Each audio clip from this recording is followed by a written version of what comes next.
In the evening of this same foggy day, when the yellow window blind of Pubsey and Company was drawn down upon the day's work, Rhea the Jew once more came forth into St. Mary Axe. But this time he carried no bag, and was not bound on his master's affairs. He passed over London Bridge, and returned to the Middlesex shore by that of Westminster, and so, ever wading through the fog, waded to the doorstep of the doll's dressmaker. Miss Wren expected him. He could see her through the window by the light of her low fire, carefully banked up with damp cinders that it might last the longer and waste the less when she was out, sitting waiting for him in her bonnet. His tap at the glass roused her from the musing solitude in which she sat, and she came to the door to open it, aiding her steps with a little crutch-stick. "Good evening, godmother," said Miss Jenny Wren. The old man laughed, and gave her his arm to lean on. "Won't you come in and warm yourself, godmother?" asked Miss Jenny Wren. "Not if you are ready, Cinderella, my dear." "Well," exclaimed Miss Wren, delighted. "Now you are a clever old boy. If we gave prizes at this establishment, but we only keep blanks, you should have the first silver medal, for taking me up so quick." As she spake thus, Miss Wren removed the key of the house door from the keyhole and put it in her pocket, and then bustlingly closed the door, and tried it as they both stood on the step. Satisfied that her dwelling was safe, she drew one hand through the old man's arm and prepared to ply her crutch-stick with the other. But the key was an instrument of such gigantic proportions, that before they started Rhea proposed to carry it. "No, no, no. I'll carry it myself," returned Miss Wren. "I'm awfully lopsided, you know, and stowed down in my pocket it'll trim the ship. To let you into a secret, godmother, I wear my pocket on my high side, o' purpose." With that they began their plodding through the fog. "Yes, it was truly sharp of you, godmother," resumed Miss Wren with great approbation, "to understand me. But, you see, you are so like the fairy godmother in the bright little books. You look so unlike the rest of people, and so much as if you had changed yourself into that shape, just this moment, with some benevolent object." "Bo," cried Miss Jenny, putting her face close to the old man's.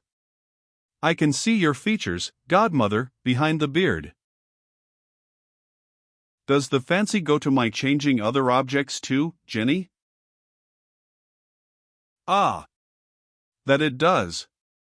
If you'd only borrow my stick and tap this piece of pavement, this dirty stone that my foot taps, it would start up a coach and six." "I say. Let's believe so." "With all my heart," replied the good old man. "And I'll tell you what I must ask you to do, godmother.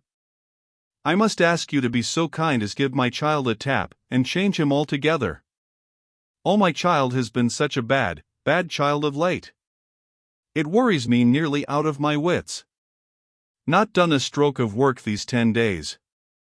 Has had the horrors, too, and fancied that 4 copper-colored men in red wanted to throw him into a fiery furnace." "But that's dangerous, Jenny." "Dangerous, godmother?" "My child is always dangerous, more or less. He might," here the little creature glanced back over her shoulder at the sky, "be setting the house on fire at this present moment. I don't know who would have a child, for my part. It's no use shaking him. I have shaken him till I have made myself giddy. Why don't you mind your commandments and honor your parent, you naughty old boy?" I said to him all the time. But he only whimpered and stared at me. "What shall be changed, after him?" asked Rhea in a compassionately playful voice. "Upon my word, godmother, I am afraid I must be selfish next, and get you to set me right in the back and the legs. It's a little thing to you with your power, godmother, but it's a great deal to poor weak aching me." There was no querulous complaining in the words, but they were not the less touching for that. "And then?" "Yes, and then, you know, godmother. We'll both jump up into the coach and six and go to Lizzie. This reminds me, godmother, to ask you a serious question. You are as wise can be, having been brought up by the fairies, and you can tell me this: is it better to have had a good thing and lost it, or never to have had it? Explain, goddaughter. I feel so much more solitary and helpless without Lizzie now than I used to feel before I knew her. Tears were in her eyes as she said so. Some beloved companionship fades out of most lives, my dear, said the Jew. That of a wife, and a fair daughter, and a son of promise, has faded out of my own life, but the happiness was. Ah, said Miss Wren thoughtfully, by no means convinced, and chopping the exclamation with that sharp little hatchet of hers, then I tell you what change I think you had better begin with, godmother. You had better change is into was and was into is, and keep them so. Would that suit your case? Would you not be always in pain then? Asked the old man tenderly. Right, exclaimed Miss Wren with another chop. You have changed me wiser, godmother. Not, she added with the quaint hitch of her chin and eyes, that you need be a very wonderful godmother to do that deed. Thus conversing, and having crossed Westminster Bridge, they traversed the ground that Raya had lately traversed, and new ground likewise, for, when they had recrossed the Thames by way of London Bridge, they struck down by the river and held their still foggier course that way.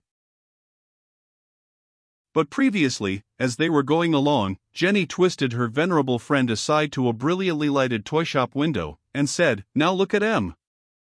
All my work. 0416M. Original. This referred to a dazzling semicircle of dolls in all the colors of the rainbow, who were dressed for presentation at court, for going to balls, for going out driving, for going out on horseback, for going out walking, for going to get married, for going to help other dolls to get married, for all the gay events of life. Pretty, pretty, pretty, said the old man with a clap of his hands. Most elegant taste. Glad you like M, returned Miss Wren, loftily. But the fun is, godmother, how I make the great ladies try my dresses on. Though it's the hardest part of my business, and would be, even if my back were not bad and my legs queer. He looked at her as not understanding what she said. Bless you, godmother, said Miss Wren, I have to scut about town at all hours. If it was only sitting at my bench, cutting out and sewing, it would be comparatively easy work, but it's the trying on by the great ladies that takes it out of me. How, the trying on? Asked Raya. What a moony godmother you are, after all, returned Miss Wren. Look here. There's a drawing room, or a grand day in the park, or a show, or a fete, or what you like. Very well. I squeeze among the crowd, and I look about me. When I see a great lady very suitable for my business, I say you'll do, my dear, and I take particular notice of her, and run home and cut her out and baste her. Then another day, I come scudding back again to try on, and then I take particular notice of her again. Sometimes she plainly seems to say, how that little creature is staring, and sometimes likes it and sometimes don't, but much more often yes than no. All the time I am only saying to myself, I must hollow out a bit here, I must slope away there, and I am making a perfect slave of her, with making her try on my doll's dress. Evening parties are severer work for me, because there's only a doorway for a full view, and what with hobbling among the wheels of the carriages and the legs of the horses, I fully expect to be run over some night. However, there I have M, just the same. When they go bobbing into the hall from the carriage, and catch a glimpse of my little physiognomy poked out from behind a policeman's cape in the rain, I dare say they think I am wondering and admiring with all my eyes and heart, but they little think they're only working for my dolls. There was Lady Belinda Whitrose. I made her do double duty in one night. I said when she came out of the carriage, you'll do, my dear, and I ran straight home and cut her out and basted her. Back I came again, and waited behind the men that called the carriages. Very bad night too. At last, Lady Belinda Whitrose's carriage. Lady Belinda Whitrose coming down. And I made her try on and take pains about it too, before she got seated. That's Lady Belinda hanging up by the waist, much too near the gaslight for a wax one, with her toes turned in. When they had plodded on for some time nigh the river, Riah asked the way to a certain tavern called the Six Jolly Fellowship Porters. Following the directions he received, they arrived, after 2 or 3 puzzled stoppages for consideration, and some uncertain looking about them, at the door of Miss Abby Potterson's dominions. A peep through the glass portion of the door revealed to them the glories of the bar, and Miss Abby herself seated in state on her snug throne, reading the newspaper. To whom, with deference, they presented themselves. Taking her eyes off her newspaper, and pausing with a suspended expression of countenance, as if she must finish the paragraph in hand before undertaking any other business whatever, Miss Abby demanded, with some slight asperity, "Now then, what's for you?" "Could we see Miss Potterson?" asked the old man, uncovering his head. "You not only could, but you can and you do," replied the hostess. "Might we speak with you, madam?" By this time Miss Abby's eyes had possessed themselves of the small figure of Miss Jenny Wren. For the closer observation of which, Miss Abby laid aside her newspaper, rose, and looked over the half-door of the bar. The crutch-stick seemed to entreat for its owner leave to come in and rest by the fire, so Miss Abby opened the half-door, and said, as though replying to the crutch-stick, "Yes, come in and rest by the fire." "My name is Riah," said the old man, with courteous action, "and my avocation is in London City. This, my young companion—" "Stop a bit," interposed Miss Wren. "I'll give the lady my card." She produced it from her pocket with an air, after struggling with the gigantic doorkey which had got upon the top of it and kept it down. Miss Abby, with manifest tokens of astonishment, took the diminutive document, and found it to run concisely thus: Miss Jenny Wren, Dolls Dressmaker. Dolls attended at their own residences. "Lud!" exclaimed Miss Potterson, staring, and dropped the card. "We take the liberty of coming, my young companion and I, madam," said Riah, "on behalf of Lizzie Hexam." Miss Potterson was stooping to loosen the bonnet strings of the doll's dressmaker.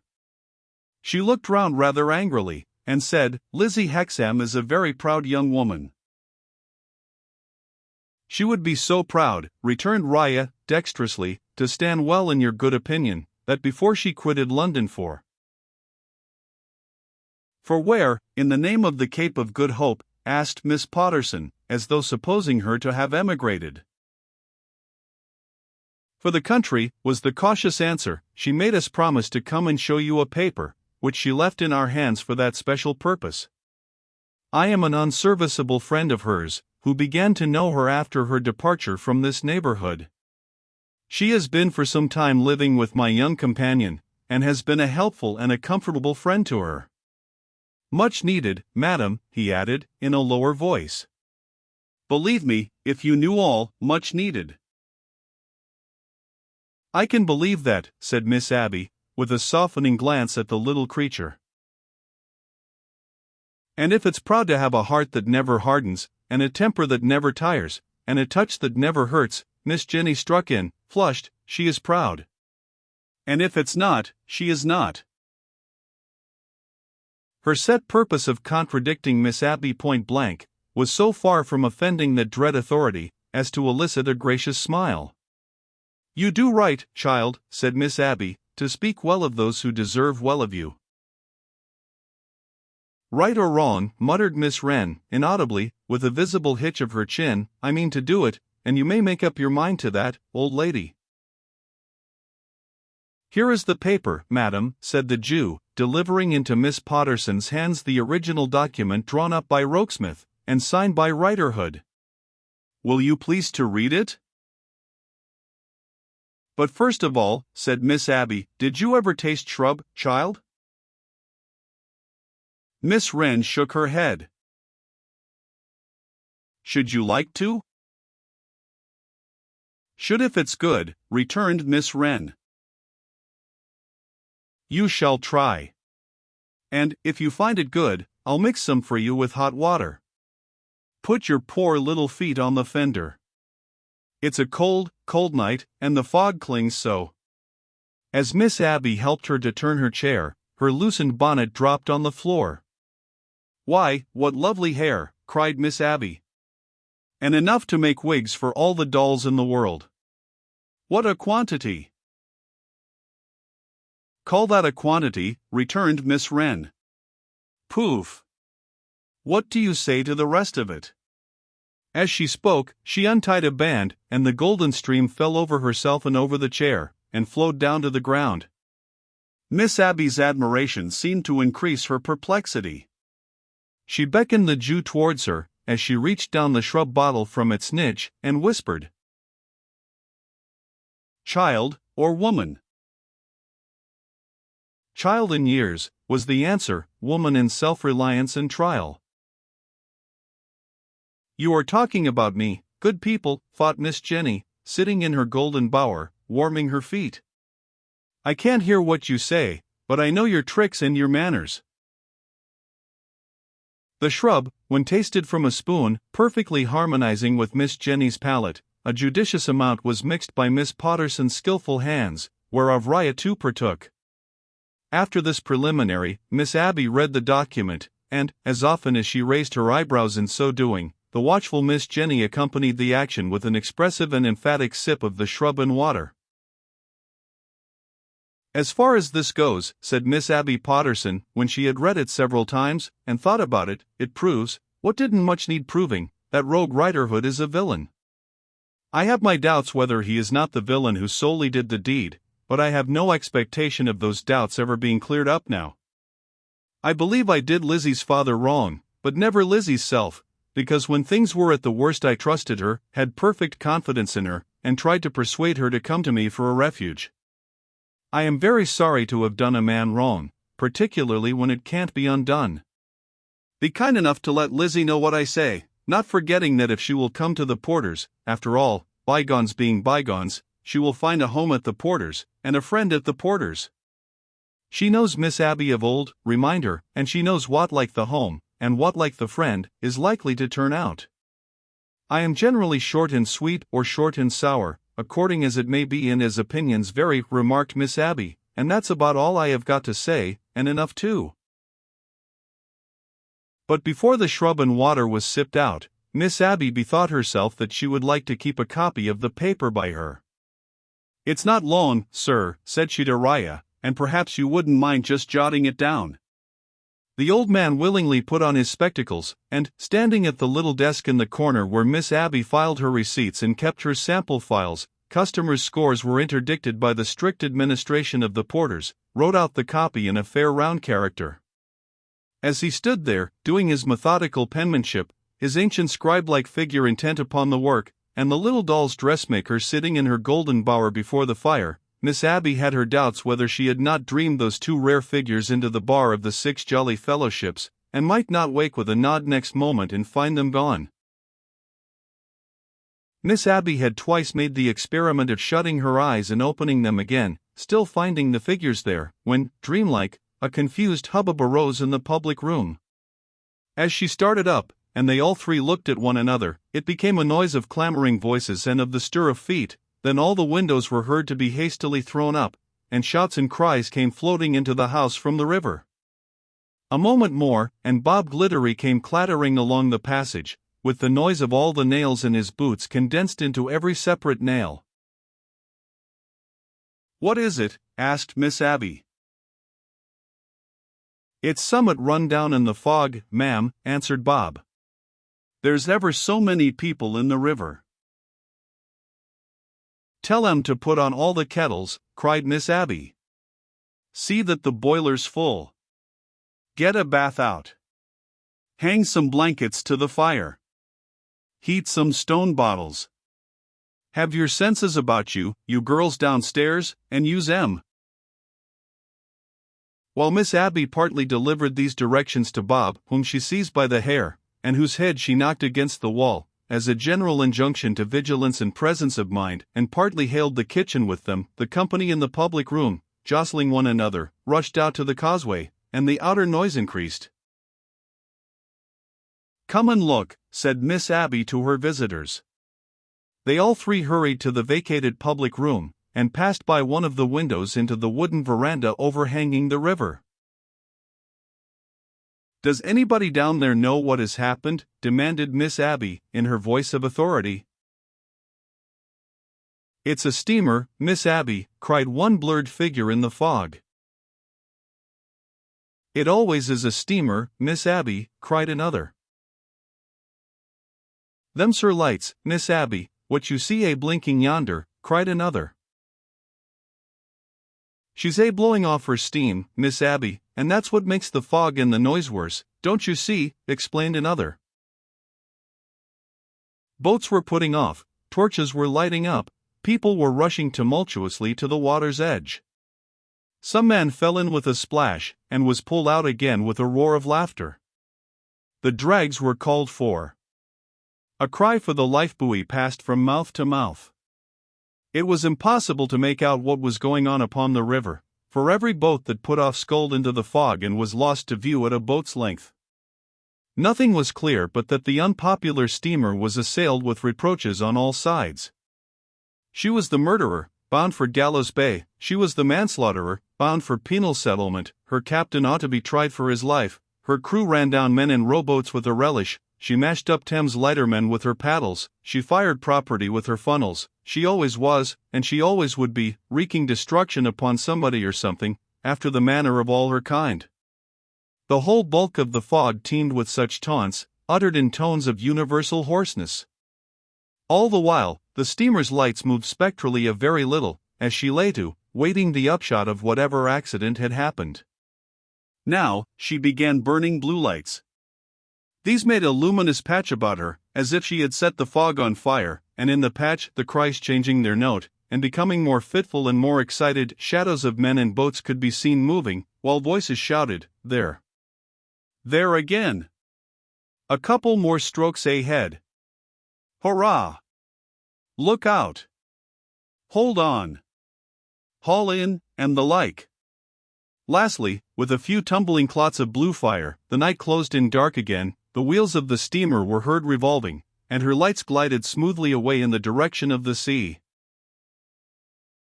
It appeared to Miss Abby and her two companions that a considerable time had been thus occupied. There was now as eager a set towards the shore beneath the house as there had been from it, and it was only on the first boat of the rush coming in that it was known what had occurred.